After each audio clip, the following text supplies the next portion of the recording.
Hello friends, welcome to your channel AP study life. इस video में हम bacteria से रिलेटेड कुछ इम्पॉर्टेंट क्वेश्चंस को देखेंगे जो सभी एग्ज़ाम्स में पूछे जाते हैं। तो चलिए स्टार्ट करते हैं आज का वीडियो स्टार्ट करने से पहले हम बैक्टीरिया के बारे में कुछ पॉइंट्स जान लेते हैं। इसकी खोज 1683 में एंटोनी वॉन लीवेनहॉक ने की थी, जो कि हॉलैंड के थे।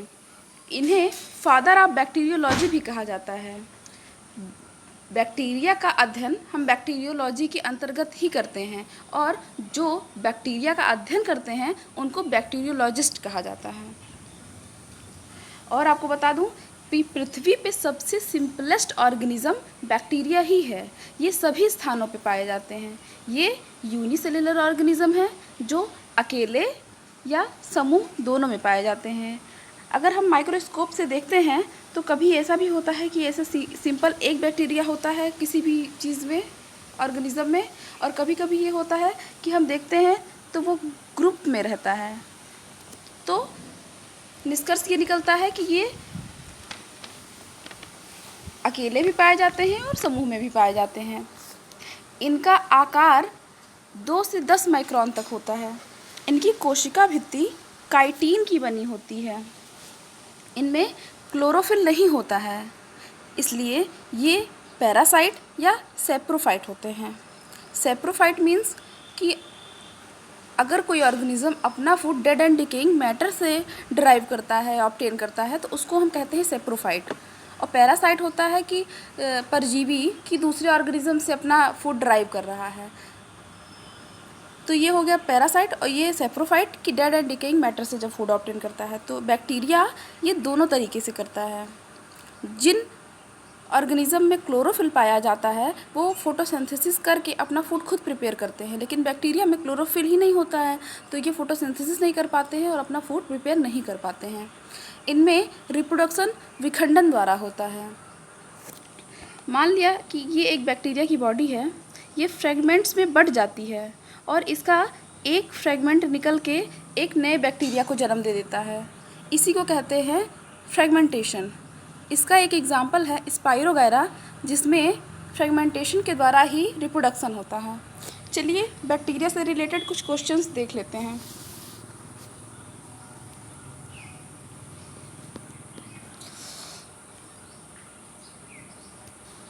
हमारा पहला क्वेश्चन है, the plasmid that imparts drug resistance is called as.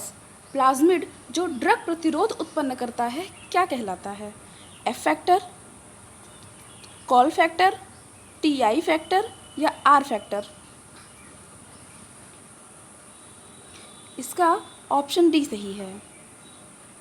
जो आर फैक्टर होते हैं वो एंटीबायोटिक औषधि से प्रतिरोधकता प्रदान करने वाले प्लाज्मिड होते हैं, और जो टीआई प्लाज्मिड होते हैं ये ट्यूबर प्रेरित करने वाले प्लाज्मिड होते हैं, और कोल फैक्टर ये विष उत्पन्न करने वाले प्लाज्मिड हैं। एफ फैक्टर ये जनन या रिप्रोडक्शन प्लाज्मिड हैं। चलिए मूव करते हैं नेक्स्ट क्वेश्चन की ओर। Question number 2,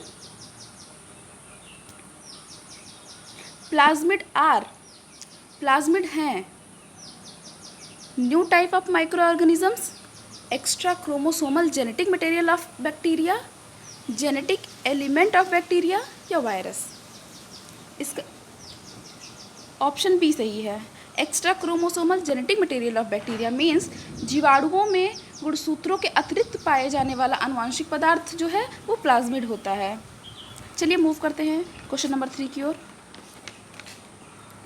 bacteria having a tuft of flagella at one end are called. इसको हम देखेंगे एन एंड नहीं कहेंगे,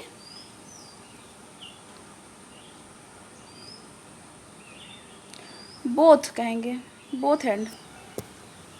क्वेश्चन में थोड़ा सा मिस्टेक है, ये है बोथ।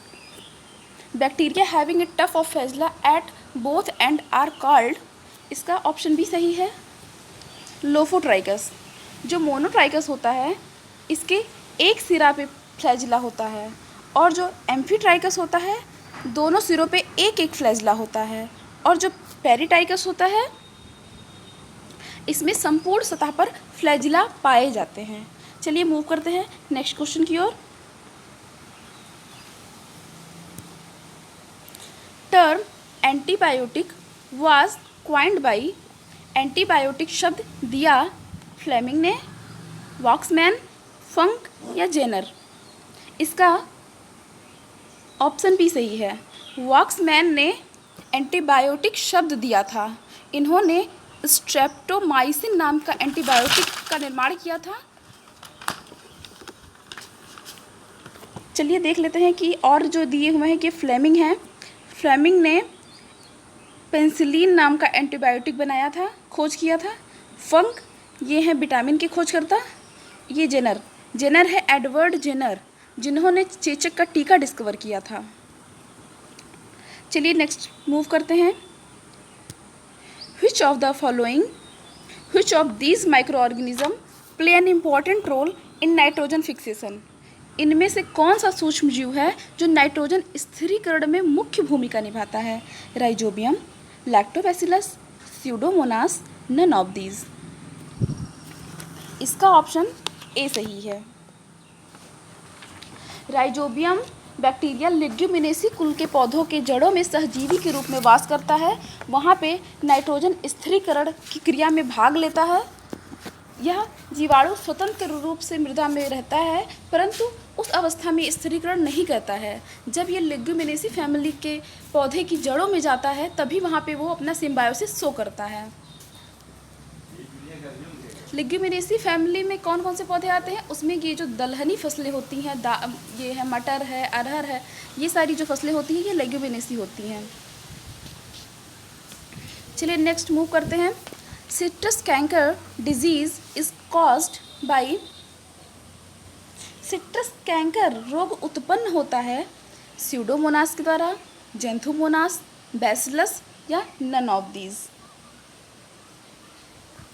इसका ऑप्शन बी सही है, जेंथोमोनास। सिट्रस कैंकर रोग जेंथोमोनास सिट्री नामक जीवाणु से उत्पन्न होता है। चलिए मूव करते हैं नेक्स्ट क्वेश्चन की ओर। बैक्टीरिया से होता है, जीवाणु से होता है food poisoning, disease in human beings, disease in plants, all the above? इस क्वेश्चन का डी ऑप्शन सही है। बैक्टीरिया द्वारा भोजन मतलब विषाक्तता या फूड पॉइजनिंग मनुष्य और पौधों में जो रोग होता है, विषाक्त भोजन से बाटुलिज्म नामक रोग हो जाता है, जिसका कारक क्लस्ट्रीडियम बाटुलिनम नामक बैक्टीरिया है। ह्यूमन में हैजा, टाइफाइड, तपेदिक, पीलिया, निमोनिया, इन सारे जो डिजीज़ होती हैं इनका जो कारण होता है वो बैक्टीरिया ही होता है। पौधों में citrus canker, ring rot of potato, ये सारे जो है ये बैक्टीरियल डिजीज़ हैं। तो ह्यूमन वाला जो है हैजा, टाइफाइड, तपेदिक, पीलिया, निमोनिया, ये अक्सर एग्ज़ाम में पूछा जाता है, तो आप सब इसको याद रखें। चलिए मूव करते हैं नेक्स्ट क्वेश्चन की ओर। Question number 8।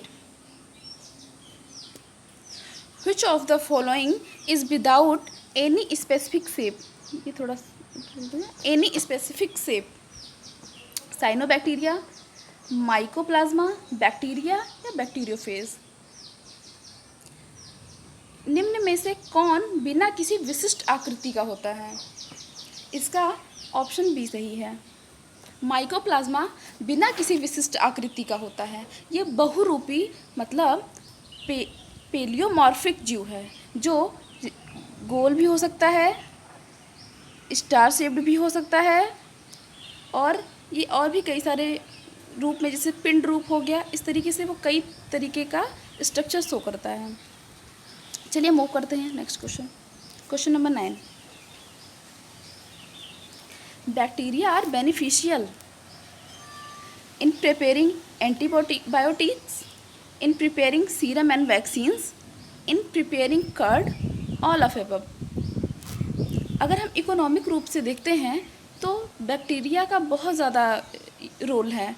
इनका जो उपयोग है वो प्रिपेयरिंग एंटीबायोटिक के लिए भी करते हैं, सीरम और वैक्सीन बनाने के लिए भी करते हैं, और कर्ड मतलब दही जमाने में भी इनका उपयोग किया जाता है। तो ऑप्शन डी इज़ करेक्ट। जो हमारा लैक्टोबैसिलस होता है उससे हमारा खट्टी दही जमाई जाती है, और स्ट्रेप्टोकोकस नाम का बैक्टीरिया होता है उससे हमारी मीठी दही जमाई जाती है। चलिए क्वेश्चन नंबर 10 देखते हैं। Bacteria are unicellular organism, bicellular organism, multicellular organism या ऑल ऑफ द एबव। ये इस वीडियो का सबसे इजी क्वेश्चन है, तो मैं उम्मीद करती हूँ कि इस क्वेश्चन का आंसर है। आप लोग कमेंट बॉक्स में मुझे बताएं कि बैक्टीरिया क्या होता है, यूनिसेलुलर होता है, बाईसेलुलर होता है, मल्टीसेलुलर होता है या ऑल ऑफ द एबव। चलिए मूव करते हैं नेक्स्ट क्वेश्चन की ओर। Food poisoning is caused by, food में विषाक्तता किसके कारण होती है? Clostridium botulinum, Salmonella typhosa, Clostridium tetani या नन ऑफ द एबव। इसका ऑप्शन ए सही है। क्लास्ट्रीडियम बाटुलिनम नामक जो सेप्रोफाइट होता है ये फूड पॉइजनिंग उत्पन्न करता है, इसको बाटुलिज्म कहते हैं। चलिए मूव करते हैं नेक्स्ट क्वेश्चन की ओर। Question number 12, site of respiration in bacteria. जीवाणुओं में श्वसन क्रिया का स्थान क्या होता है? एपिसोम, माइक्रोसोम, मीजोसोम या राइबोसोम। इस क्वेश्चन का ऑप्शन सी सही है, मीजोसोम। जीवाणुओं में श्वसन क्रिया मीजोसोम पे होती है, क्योंकि मीजोसोम में इससे संबंधित एंजाइम पाए जाते हैं। मीजोसोम प्लाज्मा मेम्ब्रेन के फैलाव से बनता है। चलिए मूव करते हैं क्वेश्चन नंबर 13।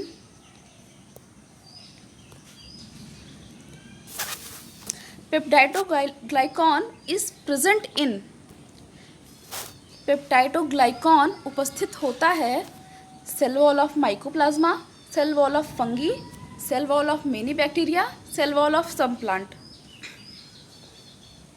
इस क्वेश्चन का ऑप्शन सी सही है, cell wall of many bacteria. जीवाणुओं की कोशाभित्ति पतली किंतु प्रबल और दृढ़ होती है। यह आंतरिक अंगों की रक्षा के लिए अतिरिक्त जीवाणुओं को निश्चित रूप प्रदान करती है। यह पेप्टाइडोग्लाइकॉन अथवा म्यूकोपेप्टाइड नामक पॉलीमर से बना होता है। क्वेश्चन नंबर 14,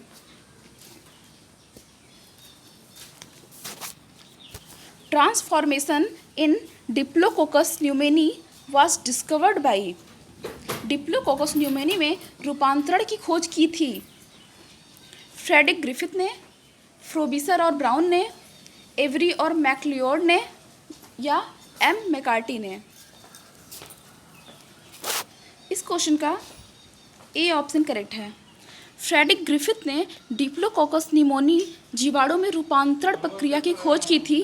बाद में एवरी, मैक्लियोड तथा मैकार्टी नामक वैज्ञानिकों ने इस प्रयोग को दोहरा करके जेनेटिक मटेरियल और इसकी रासायनिक प्रकृति का पता लगाया। चलिए मूव करते हैं नेक्स्ट क्वेश्चन की ओर।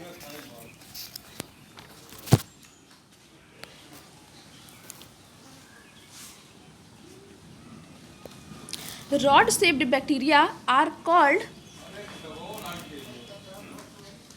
छड़ रूपी जीवाणु कहलाते हैं कोकाई, बैसिलस, स्पाइरला या विब्रियो।